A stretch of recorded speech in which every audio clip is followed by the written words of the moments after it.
প্রধানমন্ত্রী শেখ হাসিনার চীন সফরে সরাসরি অনেক অর্থনৈতিক প্রতিশ্রুতি না পেলেও বাংলাদেশের উন্নয়নে ভবিষ্যতে আরও সহযোগিতার আশ্বাস মিলেছে বলে মনে করেন আন্তর্জাতিক সম্পর্ক বিশ্লেষকদের অনেকে।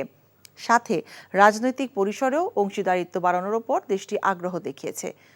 আবার বিশ্বের সব সুপার পাওয়ারের সাথে তাল মিলিয়ে চলার যে নীতিতে বাংলাদেশ এগিয়ে চলেছে, প্রধানমন্ত্রীর এই সফরেও তা বজায় ছিল, যা ভবিষ্যতের জন্য ইতিবাচক বলেও মনে করছেন তারা। আরও জানাচ্ছেন রকুনউদ্দিন। ২০০৯ সাল থেকে টানা ৪ মেয়াদে ক্ষমতায় বসার পর চতুর্থবারের মতো চীন সফর করলেন প্রধানমন্ত্রী শেখ হাসিনা। এই চীন সফর ছিল আবার ভারত সফরের সপ্তাহ দুয়েক পরেই। চীন সফরে ২১টি সমঝোতা স্মারক সই ও ৬০টি ঘোষণা এসেছে।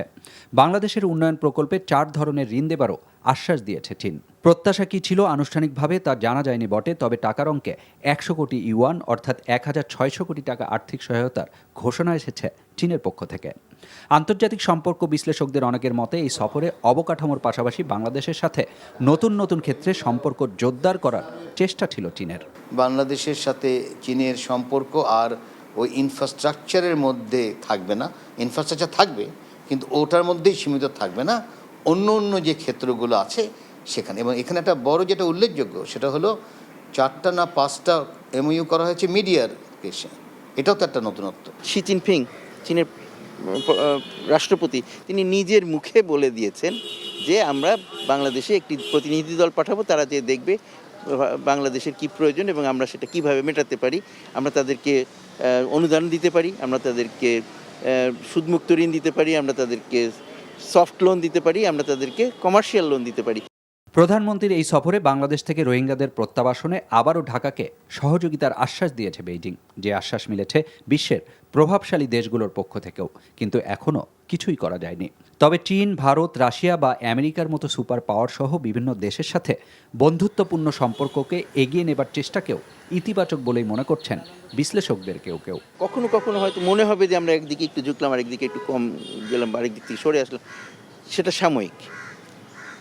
এটা আমরা বলি, একটাকে বলে স্ট্র্যাটেজিক বা কৌশলগত, আরেকটিকে বলে ট্যাকটিক্যাল। কখনো কখনো মনে হবে একটু কঠিন, কিন্তু সেইটা পার করে দৃঢ়তার সাথে সেটা পার করে আসাটাই আমাদের এই পর্যন্ত লক্ষ্য করতে পারছি।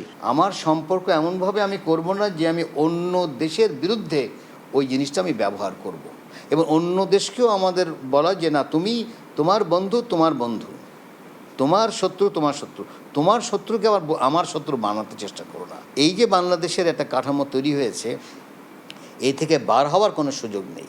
অনেকে বার হতে চাচ্ছে রাজনীতির কারণে, তার নিজের স্বার্থর কারণে বা পারিবারিক স্বার্থর কারণে। এটাও বলে রাখি, এমনও যেহেতু যারা কথাবার্তা বলে তাদের ছেলেমেয়েরা এখানে থাকে না, তারা পশ্চিমা দেশেই থাকে। প্রধানমন্ত্রীর এই সফরে ঢাকা বেইজিং সম্পর্ক কৌশলগত অংশীদারিত্ব থেকে সমন্বিত কৌশলগত সহযোগিতামূলক অংশীদারিত্বে উন্নীত হবার ঘোষণা এসেছে, যা দুই দেশের সম্পর্ককে আরেক ধাপ সামনে নিয়েছে বলেও মনে করেন বিশ্লেষকরা। রকুনউদ্দিন, এনটিভি নিউজ, ঢাকা। এখন জন্ম সনদ দিয়ে খোলো বিকাশ স্টুডেন্ট অ্যাকাউন্ট। নিজের বিকাশ নিজে কর।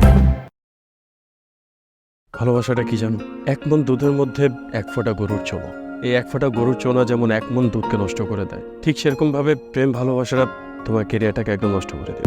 তোর জন্য কেন আমার এত টান, তুই ছাড়া কাঁদে আমার অবুঝ পরাণ, দূরে গেলে বুকে ভালোবাসা জাগে, তোর জন্য আমার বড্ড মায়া লাগে।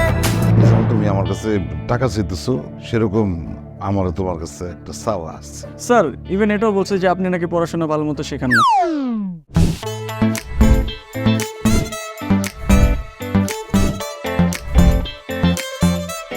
অল্প বয়সে জীবনের সরোবরে ভালোবাসা নামক একটি চোনা ঢুকিয়েছে, তারপর থেকে আমার জীবনটা নষ্ট। মানুষের জীবনের তাগিদে মাঝে মধ্যে দূরে সরে যেতে হয়, আবার জীবনের প্রয়োজনে ফিরে আসে। আমিও ফিরবো।